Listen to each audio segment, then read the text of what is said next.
Խոսքը որ պիտի կարդամ Հովանու ավետարան 8-րդ գլխիցը 29-29 համարից մինչև 32-րդ համար։ Հիսուս սա խոսում էր նախքան իր խաչը պարսանալը եւ հորդորում էր ժողովրդին ասելով հետեւյալը. Եվ ինձ ուղարկող ինձ հետ է։ Ինձ մենակ չի թողնում հայրը, որովհետեւ ես միշտ նրան հաճելի բաներ եմ անում։ Երբ որ այս բաները խոսում էր, շատերը հավատացին նրան,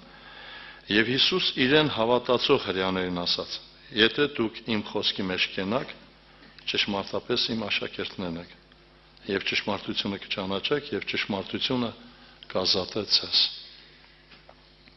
Քուրաչան, եղբայրներ ջան, այսօր մենք ունենք խնդիրներ, խնդիրներ, եւ երբ որ նայում ենք այդ դժվարություններից, մենք շատ անգամ չենք ձերբազատվում։ Այստեղ բուն հիմքը առաջնայինը շատերը խորը մտածում են ճշմարտություն իրենց կազատի նեղություններից, խնդիրներից, խնդիրներից, սա էլ է, որ պիտի ազատի մարդը սրանից, բայց բուն նպատակը սա չէր։ Ասե բուն խոսքի ինքում ընկած է մեկ բան, որ մարդը ազատվի ինքը իրենից։ Ամենամեծ խնդիրը մարդ ասված հարաբերության մեջ ինքը մարդը եսն է։ Եվ ուշադրություն դարձեք Հռոմեացիս 7:24 համարի մեջ Պողոս առաքյալին սա բացվել էր եւ ինչ էր ասում. Ինչ խղճալի մարդ եմ ես, ով կապրեցնի ինձ այս մահի մարմնից։ Քուրեր ջան, եղբայրներ ջան, այսօր մենք ունենք խնդիր։ Ամենամեծ խնդիրը մեր ներսում է, մեր եսը, մեր փառքը, մեր մարմնավորությունը։ Եվ այսօր ասում նպատակը սա է, եկել է որպեսզի մեզ ազատի մեզանից։ Երբ որ մենք նայում ենք Պողոս առաքյալի խոսքերն ուշադրություն դարձրեք ինչ էր ասում։ Ես ամեն օր կմեռնեմ։ Հետաքրքիր ինչի համար էր մանումը, որն էր այդ մահվան բուն նպատակը։ Մինչև մեր մեջ իմ բնությունը չմեռնի, մենք Քրիստոսի հետ երբեք հարաբերություն չենք ունենա։ Հիսուս ինչ էր ասում. Եվ ինձ ուղարկող ինձ հետ է։ Մի ասոյ նպատակը եկել է, որպեսզի ինձ հետ քեզ հետ լինի։ Իսկ մեզ հետ լինելու համար ինչ է անհրաժեշտ, որն է կարևորագույն գործոնը։ Հիշում եք, երբ որ մենք կարդում ենք Սուրբ գրքի մեջ, ամենակալ ասված Հեսու 7:12-ում խոսում էր Իսրայելի հետ։ Հեսուն 6-րդ գլխի մեջ ունեցավ հաղթություն, Իսրայելը հաղթեց։ 7-րդ գլխի մեջ պարտություն կրեց։ Եվ երբ որ Հեսուն ընկավ Տիրոջ առաջին 10 համարի մեջ գրված է, Տերն ասաց. ինչու համար ես ընկել երեսիդ վայր, վեր կաց, Իսրայելը մեղք գործեց։ Եվ շարունակության մեջ, երբ որ մենք կարդում ենք, նայեք, ինչ է հորդորում ամենակալ ասված Հեսուին։ Քուրեր ջան, եղբայրներ ջան, երբ որ մենք այստեղ կարդում ենք, խորում մտածում ենք, թե Իսրայել ազգը մեղք գործեց, սրա համար ասված Իսրայելին տարավ դեպի պարտություն։ Ընդամենը մեկ անձնարություն, ակար։ 12-րդ համարի մեջ գրված է. Եվ Իսրայելի որդիքը չեն կարող իրենց թշնամիների առաջին կանգնել, նրանք իրենց թշնամիների առաջին մեջ կդարձնեն, որովհետև նզովք են եղել։ Եվ այլևս ես ձեզ հետ չեմ լինի, եթե դուք նզովքը ձեր միջիցը բնաչինչ չանեք։ Կամ Եսայի մարգարության մեջ այս համարը եղբայրները բազում անգամ խոսել են։ Կարդամ այդ համարը մեր բոլորի շինության համար 59-ի առաջի երկրորդ համարների մեջ ինչ է գրված։ Եսայի մարգարեն ինձ եւ քեզ հետեւյալն է հորդորում ասելով. Ահա Տիրոջ ձեռքը չի կարճացել փրկելուց,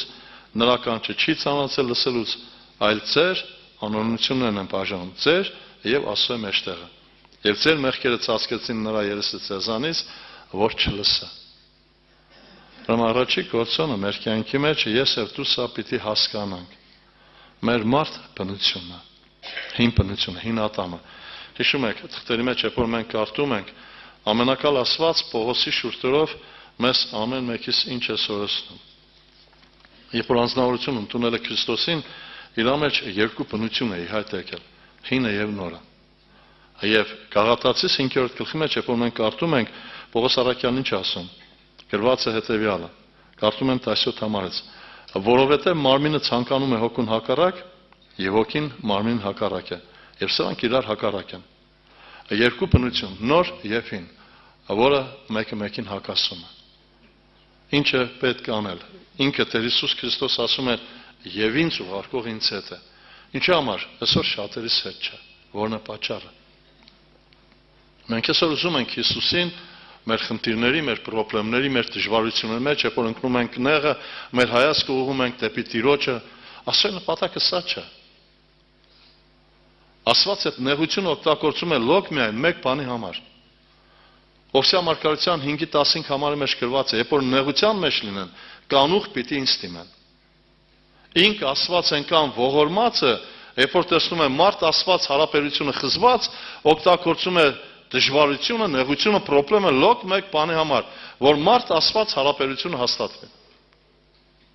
Բայց իրականության մեջ Աստծո նպատակը սա չէ, նեղություն տալ քեզ, որ դու իրեն հետ մեկանաս։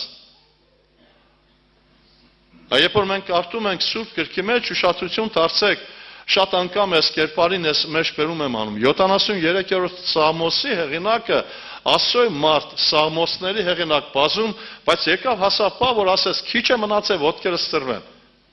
Որն էր պատճառը։ Իրեն սրտի ուզածը չէր կատարվել։